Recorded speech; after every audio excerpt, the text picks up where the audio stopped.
Hey everybody, it's Jace. I hope you're safe and having fun. I don't know about you, but I've been spending a lot of time inside lately, so in an effort to bring the outdoors into my apartment, I decided to build this terrarium that you see behind me. A terrarium can be thought of like a small-scale ecosystem. There are many different ways that you can build them, but in general, you can think of them mimicking different cycles that we would normally see in nature.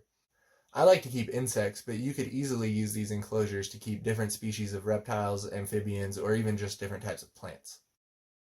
Here's some close-ups of the finished build. It was a lot of fun, and with the grow light on top to keep the plants healthy. Here's a collection of some of the plants that we did include.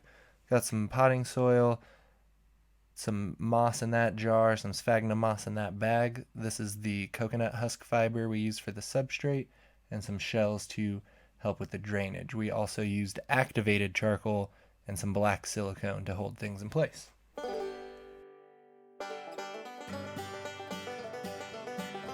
Before you begin, you're going to want to make sure that your tank is nice and clean. We sprayed some alcohol on all of the surfaces and then wiped them all off.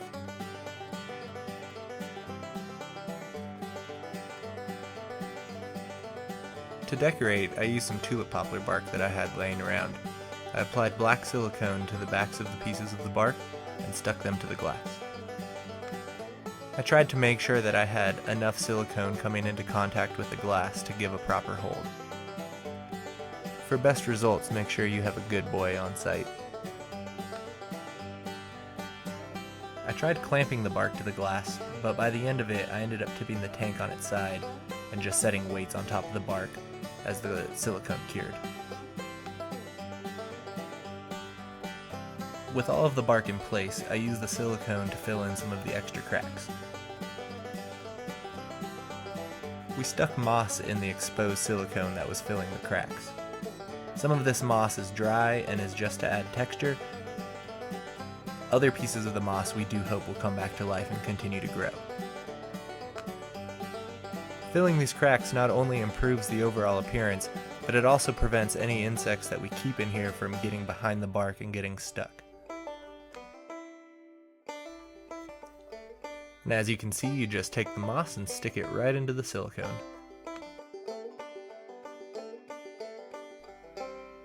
I turned off all of the lights and used a headlamp to see if any light would shine through any cracks that I may have missed. With the background complete, we can move on to the drainage layer. Before adding our drainage layer, we want to make sure that we get all of the debris out from the bottom, that way we have plenty of room for the water to drain.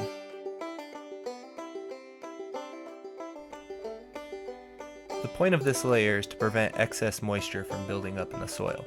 Too much moisture in the soil can be bad for the roots of the plants and increase fungus and bacteria growth. You can use gravel or rocks for your drainage layer, anything that creates voids for the water to drain through. We used charcoal because we didn't have any rocks. We want to keep the soil from our plants from washing into the voids of our drainage layer. We're going to use some landscape mesh to separate our drainage layer from our soil layer. With the mesh in place to prevent our drain from clogging, we can go ahead and put our plants in. We only need soil in the areas where we will have plants, so we keep some of our plants in their original containers. We just cut them down so we don't have to bury them quite as deep. Sometimes this was more trouble than it was worth and we just removed the plant from the container. We'll be keeping an insect in here that requires a higher level of humidity, so in the areas where we don't have plants, we're going to be filling primarily with coconut husk fiber. The coconut husk fiber acts sort of like a sponge and holds on to moisture. This helps keep the humidity level a little bit higher in the tank, which is what we want to do for the bug that we'll be keeping in here.